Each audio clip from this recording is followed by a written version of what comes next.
সুপ্রভাত বন্ধুরা, প্রতিটা দিন আমি এই ব্যালকনি থেকেই শুরু করি। এখানে দাঁড়ালেই নতুন কিছু ভাবি, নতুন কিছু চাই। আর আজ ছিল বাকি সব দিনের চেয়েও একটু বেশি আশাবাদী। আজকের ভোরের আলোর রং ছিল বেশ আলাদা। সূর্য মেঘের সঙ্গে যেন লুকোচুরি খেলছে। 2 সপ্তাহ ধরে ঘরবন্দি, আজ রবিবার, তাই আজ চায়ের ধোঁয়ায় মন হঠাৎ প্রশ্ন করলো, এমন দিনে কোথায় যাওয়া যায়, কোথায় গেলে নিজের সুরটা আবার শোনা যায়। গতবার বর্তির বিলের জলে ভেসে বেরিয়েছিলাম, আজ মনে হলো সেই বলার ধাঁচটা একটু পাল্টাই। এবার নদী হোক আরো বিস্তৃত, আরো গভীর। চোখে ভেসে এলো স্রোতের মৃদু ভাষায় কথা বলা মাতলা নদী। সুন্দরবনের এই কোমল ধারায় কিছু একটা তো আছে যা মন থেকে ক্লান্তি টেনে নেয়। কিন্তু এত কম সময় সঙ্গী কাকে পাবো? ফোন করলাম বাল্যকালের বন্ধু সঞ্জীব। এক কথায় রাজি হয়ে গেল সঞ্জীব। আধা ঘন্টার মধ্যে তৈরি হয়ে নিলাম। দেহের ক্লান্তি থাকলেও মনে একটা উৎসব। 3 ঘন্টার ড্রাইভ এড়ানোর জন্য গাড়ি বার করলাম না, আজ প্ল্যান করলাম ট্রেনে যাব। বৃষ্টি ভেজা সকালে শুরু করলাম আজকের যাত্রা। তবে চিরাচরিত হাওড়া বা শিয়ালদা নয়, আমাদের দক্ষিণ কলকাতা মাঝেরহাট স্টেশন থেকেই ট্রেন আছে আমাদের গন্তব্যস্থানে নিয়ে যাওয়ার। আমরা প্ল্যান করলাম কৈখালির মাতলা নদীর পাড়ে যাব। যাওয়ার পথেই পড়বে নিমপিট রামকৃষ্ণ আশ্রম। অতএব আমাদের যেতে হবে জয়নগর, মজিলপুর। রবিবার বলে মাঝেরহাট স্টেশন চত্বর প্রায় ফাঁকাই। বৃষ্টি ভেজা স্টেশন প্রাঙ্গণ কিন্তু বেশ চকচকে লাগছে। প্রথমেই টিকিট পর্ব সেরে ফেললাম। ভাড়া পড়লো 15 টাকা করে মাঝেরহাট থেকে জয়নগর পর্যন্ত। অবশ্য শুরু হলো বেশ বিভ্রাট দিয়ে। স্টেশন নাম্বার এবং ট্রেন বুঝতে বেশ কিছুটা সময় গেল। স্টেশনে ঢুকেই দেখলাম একটা ট্রেন বেরিয়ে গেল। হাতে ঘড়ি দেখে অনুমান করলাম এটা আমাদের ট্রেন নয়। যাই হোক, প্ল্যাটফর্ম নম্বর দেখে এগিয়ে গেলাম। একটা ট্রেন দাঁড়িয়ে আছে, একদম খালি ট্রেন দেখে বেশ কনফিউজড লাগলো। এটাই কি আমাদের ট্রেন? আমরা এখন মাঝেরহাটে। আমরা এখান থেকে ট্রেন ধরেছি 5 নম্বর প্ল্যাটফর্ম থেকে, 9:40-এর ট্রেন। বিভ্রাটের প্রথম পর্ব শেষ হওয়ার পর শুরু হলো আমাদের যাত্রা। কিছুক্ষণ পর আরো কিছু লোক ট্রেনে উঠলো। জিজ্ঞেস করার পরে কনফার্ম হলাম যে এই ট্রেনটি জয়নগর যাবে। মাঝেরহাট পার করে ট্রেনটি পার্কিং ট্র্যাক চেঞ্জ করে মেন ট্র্যাকে উঠলো।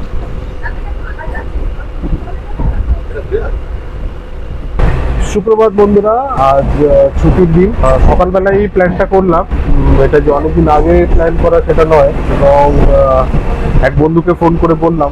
কখনো জানতাম না যে এরকম বৃষ্টির সম্ভাবনা আছে। যাওয়ার ইচ্ছা আছে এক নদী বক্ষে। দেখা যাক সেটা কিরকম অভিজ্ঞতা হয়। এটা এরকম আস্তে আস্তে যাচ্ছে কেন? ও দাঁড়িয়ে বললো।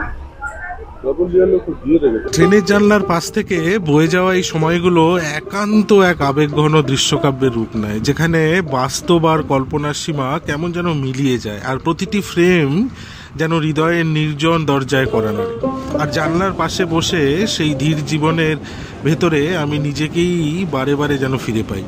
নানান রকম সবুজ, যেন প্রকৃতি নিজের ছবি এঁকে রেখেছে এই পথে। নিঃশব্দে তাকিয়ে থাকি শুধু। সবকিছুতেই একটা শান্ত ছন্দ আছে, একটা এমন জীবন যা শহরের শব্দকেই চেনে না। এই ট্রেন ভ্রমণও ঠিক তেমনই। চলন্ত ট্রেনের মাঝে সময়কে ছুঁয়ে দেখার, নিজের ভেতরে হারিয়ে যাওয়া একটা ক্ষণিক ছুটি। আমি জানি আমি এই মাঠে কখনো হাঁটিনি, তবুও মনে হয় শৈশব যেন এখানেই কোথাও পড়ে আছে। হয়তো সেই অভিজ্ঞতার মধ্যেই আমি নিজেকেই বারে বারে দেখতে পাই। ঘন্টা ধরে গ্রাম বাংলার রূপ দেখতে দেখতে অবশেষে পৌঁছালাম জয়নগর স্টেশনে। ওই যে ফুটব্রিজটা দেখতে পাচ্ছেন, সেটা পার করে স্টেশন থেকে বেরিয়ে আমরা অটো স্ট্যান্ডের দিকে যাব। এই সেই জয়নগরের মহাবিখ্যাত জায়গা। এখন বাজে 11:15। সব দোকান এখনো খোলেনি। যাই হোক, এই রাস্তাটা ধরে সোজা এগোলেই একটা 3 মাথার মোড় পড়বে, এবং সেটার ডান দিকেই আপনার অটো স্ট্যান্ড। সেই অটো স্ট্যান্ড থেকেই আপনারা নিমপিট বা জামতলা এই অটোগুলো পেয়ে যাবেন। আমরা এখান থেকে একটা অটো করলাম। ভাড়া পড়লো এখান থেকে নিমপিট 15 টাকা জনপ্রতি। জয়নগর স্টেশন রোডের রাস্তা ধরে আমরা কিছুক্ষণ যাওয়ার পরেই মেন রোডে পড়লাম। জয়নগর থেকে নিমপিট যাওয়ার এই 3 কিলোমিটার রাস্তা বেশ ভালো কন্ডিশন। অটো তো মোটামুটি রকেট গতিতে ছুটে চললো। মিনিট 15-এর মধ্যে পৌঁছালাম নিমপিট রামকৃষ্ণ মিশন আশ্রম। 1960 সালে রামকৃষ্ণ মিশনের এক সন্ন্যাসী স্বামী বুদ্ধানন্দজি মহারাজ দক্ষিণ 24 পরগনা জেলার প্রত্যন্ত অঞ্চলের সেবার জন্য এই জয়নগর মজিলপুরের নিমপিঠে এই আশ্রমটি স্থাপন করেন। যদিও আশ্রমটি রামকৃষ্ণ মঠ এবং রামকৃষ্ণ মিশন বেলুর মঠের শাখা নয়, তবে এটি একই আদর্শ অনুসরণ করে। এটি তৎকালীন পশ্চিমবঙ্গের মাননীয় মুখ্যমন্ত্রী ডাক্তার বিধানচন্দ্র রায়ের সহযোগিতায় নির্মিত হয়েছিল। সুন্দরবনের মানুষ দারিদ্র, নিরক্ষরতা, কুসংস্কার এবং বেকারত্বের শিকার ছিল। আশ্রমটি জনগণের সমস্যা সমাধানের জন্য গ্রামীণ উন্নয়নের কাজ করে, স্কুল, দ্বীপ পরিষেবা কেন্দ্র, স্বাস্থ্য কেন্দ্র স্থাপন করে এবং কৃষি গবেষণা ইত্যাদির মাধ্যমে ধীরে ধীরে স্বনির্ভরতা আনার পরিকল্পনা করে। নিমপিঠের আশ্রমের অধীনে রামকৃষ্ণ বিদ্যাভবন এবং নিমপিঠ সারদা বিদ্যা মন্দির পরিচালনা করা হয়। আশ্রম প্রাঙ্গণে ঢুকেই ঠিক ডান দিকে একটা ছোট্ট অফিস ঘর দেখতে পাবেন। আপনারা এই আশ্রমের ভোগ প্রসাদ নিতে চাইলে এখানে এসে কুপন সংগ্রহ করে নেবেন। মূল্য 10 টাকা পার কুপন। দুপুর 12:30 থেকে ভোগ বিতরণ শুরু হয়। আশ্রমের বসে খাওয়ার ব্যবস্থাও আছে শুনলাম ভিতরে। এই কুপন আপনার সকালে 11টা থেকে বোধহয় পাওয়া যায়। 10:30 থেকে কটা? 1:30 পর্যন্ত। 1:15। আশ্রমটি খুব সুন্দর করে সাজানো। প্রধান দ্বার থেকে মন্দির পর্যন্ত করিডোরটির দুপাশে পাঁচিলের মতো বড় গাছগুলি অসাধারণ লাগলো দেখতে। সামনের স্থাপনাটি হলো প্রধান মন্দির। ট্রেনে আসার সময় ছবিতে দেখেছিলাম সামনে খুব সুন্দর করে বাগান করা আছে, কিছু মাটিতে আর কিছু টবে, কিন্তু এখানে দেখতে পেলাম না। বোধহয় নতুন করে আবার গাছ লাগানো হবে পরে। আচ্ছা, একটা বিজ্ঞপ্তি, সতর্কীকরণ বা ডিসক্লেমার যাই বলুন, এখানে কিন্তু ক্যামেরা, ফটোগ্রাফি, ভিডিওগ্রাফি মন্দিরের ভিতরে করা যাবে না। এই আশ্রমের জনভিত্তিক অবকাঠামো মানব সভ্যতার এক উৎকৃষ্ট উদাহরণ স্থাপন করে।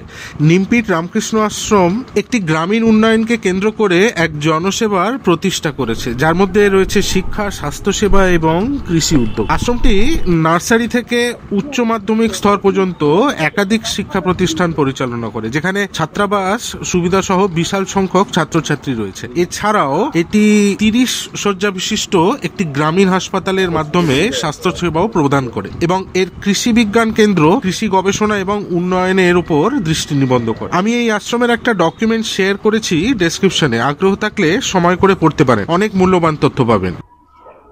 ঠিক দুপুর 12:30 প্রসাদ বিতরণ শুরু হলো। প্রতিদিন মাত্র 2টি ব্যাচের সময়সূচি, তাই সময় মতো উপস্থিত থাকার পরামর্শ রইল। প্রথমে মহিলাদের অগ্রাধিকার, তারপর যারা কৈখালীর পর্যটক তাদের প্রবেশ করানো হলো, তারপর বাকিরা ধীরে ধীরে ঢুকলেন। প্রার্থনা সেরে আমরা শুরু করলাম প্রসাদ সেবন। আমি প্রথমে ভেবেছিলাম শুধু প্রসাদ বিতরণ, তবে দেখলাম এটি একটি পূর্ণ আকারের মধ্যাহ্ন ভোজন।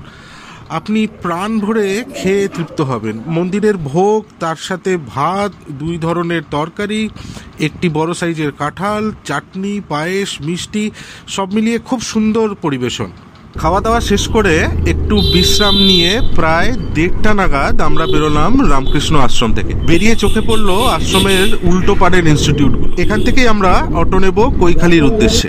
এর মধ্যে এক তরুণ যুবক হঠাৎ পিছনে হাজির অটো নিয়ে। বোধহয় অনুমান করেছে যে আমরা কৈখালী যাব। অন্যরা যেখানে রিজার্ভ 400 বা 500 টাকা চাইছিল, অটো ভাই 300 টাকা চাইলো। আমরা আপ অ্যান্ড ডাউন 500 টাকায় রফা করলাম ওর সাথে। নিমপিঠ থেকে আমরা অটো ধরলাম, এবার আমরা যাচ্ছি কৈখালীর উদ্দেশ্যে।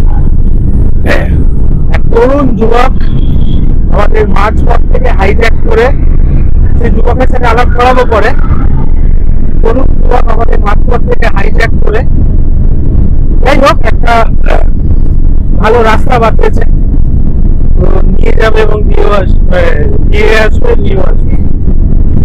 এই অটো ভাইয়ের নাম চিরঞ্জীব দাস। দীর্ঘ 17 বছর সে এই অটো চালাচ্ছে। বেশ হাসি খুশি, মাঝে মাঝে একটু মজা করে ফেলছে। তবে আমাদের অভিজ্ঞতা খুব ভালো ও আতিথেয়তার। নিমপিঠ থেকে কৈখালীর দূরত্ব 30 কিলোমিটার। আমাদের অটো ভাই চিরঞ্জীব বললো প্রায় ঘন্টা 1.5 লাগবে। অটোতে পুরো একদম জামতলা সংলগ্ন অঞ্চলটি কাঁঠালে ভর্তি। চারিদিকে প্রচুর কাঁঠাল বিক্রি হচ্ছে, এক একটা বেশ বড় সাইজের। গাড়ি আনলে হয়তো কয়েকটা নিয়ে নিতাম, কিন্তু এখন এত ভারী কাঁঠাল বয়ে নিয়ে যাওয়া বেশ কষ্টকর। পরের বার এই মরশুমে এলে অবশ্যই নিয়ে যাব। রাস্তার চারিদিকে সেই ট্রেন যাত্রার জানলার পাশের গ্রাম বাংলার দৃশ্য। আমাদের মতো শহরবন্দি মানুষদের কাছে এটি একটি অনন্য অভিজ্ঞতা। সেই জন্যই আমি সময় পেলেই এই সবুজের টানে বারে বারে গ্রাম বাংলায় ফিরে আসি। পৌঁছে গেলাম আজ আমাদের মূল গন্তব্যস্থানে কৈখালী। এখানেই সুন্দরবনের বেয়ে চলা মাতলা নদীর এক দারুণ রূপ দেখা যায়। সামনে দেখছেন একটি 3 মাথার মোড়, ডান দিকে আশ্রম, একদিকে খেয়াঘাট, আর সামনে নদীর আরেকটি পার। আরও একটি দেখার জায়গা আছে এখানে, সেটি হলো কৈখালী রামকৃষ্ণ আশ্রম। এটি নিমপিটেরই একটি অংশ। আমরা প্রথমে আশ্রমে ঘুরে দেখার পরিকল্পনা করলাম। শুনেছি ভিতরে বেশ একটা গ্রাম্য স্নিগ্ধতা আছে, চলুন দেখা যাক।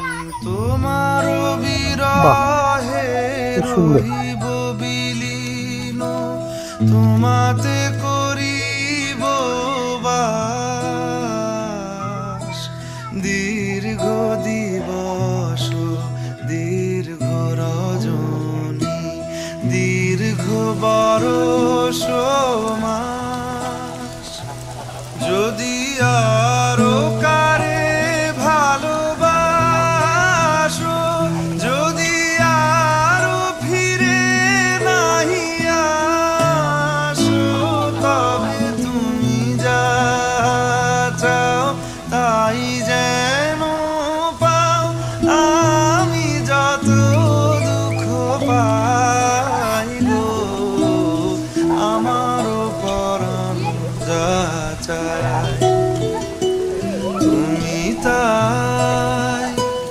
তুমি তাই গো, আমারও পরাণ যা চায়। আমি তোমার বিরহে রহিব বিলীন, তোমাতে করিব বাস, দীর্ঘ দিবস দীর্ঘ রজনী, দীর্ঘ বরষ মাস, যদি আরো কারে ভালোবাসো, যদি আরো ফিরে নাহি আসো, তবে তুমি যা চাও তাই যেন পাও, আমি যত দুঃখ পাই গো, আমারও পরাণ যা চায় তুমি তাই গো, আমারও পরাণ যা চায়।